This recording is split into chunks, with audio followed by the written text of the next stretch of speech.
दोस्तों आदाब है, मैं इसमत खान हिंद वॉइस से आपसे मुखातिब हूँ।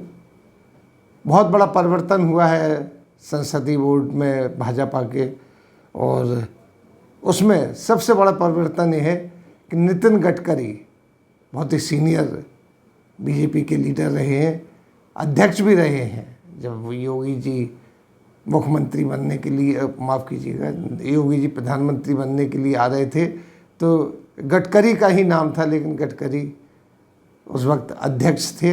कुछ ऐसे सर्कमस्टांसेस आए कि उन्होंने अपना नाम वापस ले लिया और नरेंद्र मोदी जी प्राइम मिनिस्टरशिप के दावेदार हुए और जीत के आए। अभी 24 दिन पहले ही गडकरी ने नागपुर में एक सभा में बात करते हुए कहा था कि मुझे लगता है मैं राजनीति छोड़ दूँ, मैं ऊब गया हूँ राजनीति से।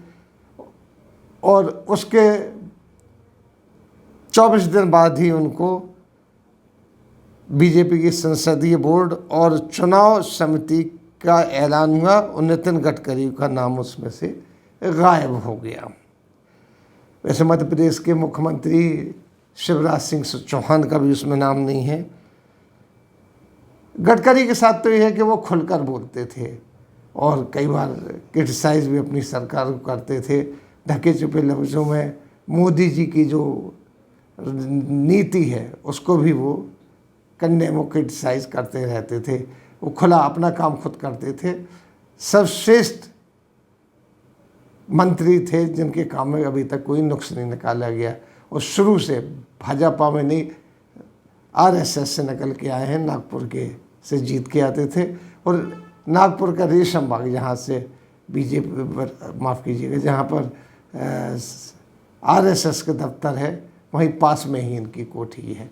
आरएसएस से इनके बड़े अच्छे जुड़ाव हैं, मोहन भागवत से इनके बड़े अच्छे संबंध है, लेकिन उसके बावजूद भी इनका हटाया जाना बहुत ज़्यादा ताज्जुब की बात लगती है कि आखिर हुआ ऐसा क्या है कि जो संसदीय बोर्ड का गठन हुआ उसमें से उनको अलग कर दिया गया, जबकि इसमें पहली बार एक सिख समुदाय के सिंह ललपुरा को रखा गया है इसके अंदर। वो माइनॉरिटी शहर के अध्यक्ष भी हैं इस वक्त, उनको रखा गया है इसमें। कर्नाटक के मुख्यमंत्री येदियुरप्पा को रखा गया कि जो कि बिल्कुल उम्र पार कर चुके थे। अब इनको न चीफ मिनिस्टरशिप के लिए थे न किसी चीज़ के, इनको अलग थलग कर रखा था, लेकिन कर्नाटक की राजनीति साधने के लिए इनको रखा गया है इसमें। लेकिन चुनाव समिति में किसी सीएम को नहीं रखा गया है। तमाम बड़े चेंजेस किए गए हैं। ये अगले जो चुनाव आने वाले हैं उनके लिए कहा जा रहा है कि चेंजेस किए गए। लेकिन इसमें सबसे बड़ी बात है, हैरानी की बात है कि गडकरी को, नितिन गडकरी को इनमें से हटाया गया। नितिन गडकरी का वैसे तो कहा यानी ओपन तो नहीं था, लेकिन हाँ अंदर खाने नरेंद्र मोदी से 36 का आंकड़ा चलता था उनका। वो क्योंकि वो खुद अपने आप में वरिष्ठ थे।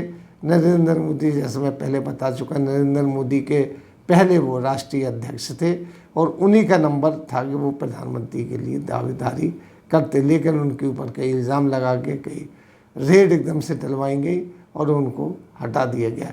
नितिन गडकरी बड़े साफ़ सुथरे आदमी हैं। अभी वो सड़क परिवहन मंत्रालय, उनके सड़कों का निर्माण जिस तरह तेज़ी से किया गया, सारी चीज़ें जो करते थे उससे बड़े उनका, और पार्टी में उनकी पकड़ बहुत अच्छी थी, अब भी पकड़ बहुत अच्छी है। लेकिन नितिन गडकरी का हटाया जाना बड़ा ताज्जुब की बात है। और जो ये नई कमेटी गठित हुई है, कोई इसमें ऐसी आश्चर्यचकित करने वाली बात नहीं हुई कि आखिर गठित क्यों की गई और किस लिए गठित की गई। हालांकि कहा जा रहा है कि इसमें तो इसलिए कि अगले चुनाव होने वाले हैं, चुनाव में टिकट कैसे दिया जाए, सारा ये दारोमदार होता है। लेकिन इसमें से नितिन गडकरी को हटाना और शिवराज सिंह चौहान को हटाना, क्योंकि शिवराज सिंह चौहान शुरू से इस इसमें थे, संसदीय समिति में थे, और बहुत पुराने चीफ मिनिस्टर भी रहे हैं मध्य प्रदेश के, अच्छे कार्यकर्ता हो, अच्छे एडमिनिस्ट्रेटर। लेकिन वो मोदी जी ये नहीं चाहते। मोदी जी उन लोगों को चाहते जो कि इनके अपने हों। लेकिन इसमें सबसे ताज्जुब की बात है, हालांकि नितिन गडकरी ने कुछ कहने से इनकार कर दिया, लेकिन नितिन गडकरी को हटाया जाना एक बहुत बड़ा संकेत है और बहुत बड़ा मतलब एक हलचल हो सकती है भाजपा में। कोई कह रहा है कि ये जब चुनाव में जो हार हो रही है और जिस तरीके से टूट फूट हो रही है पार्टी में, जिस तरीके से एक असंतोष सा फैल रहा है, उसकी वजह से सब चेंजेस किए गए हैं। अब ये चेंजेस सही हैं या गलत हैं तो वक्त बताएगा। ये हाल की खबर है, लिहाजा मैंने हिंदुआ साहब के सामने रख रहा है। बाकी अगर इसके एनालिसिस जो होंगे हम आपको समय समय पर देते रहेंगे। इसी के साथ हम आपसे लेते हैं विदा। अगले अंक में फिर हाजिर होंगे, तब तक के लिए दीजिए हमें इजाज़त।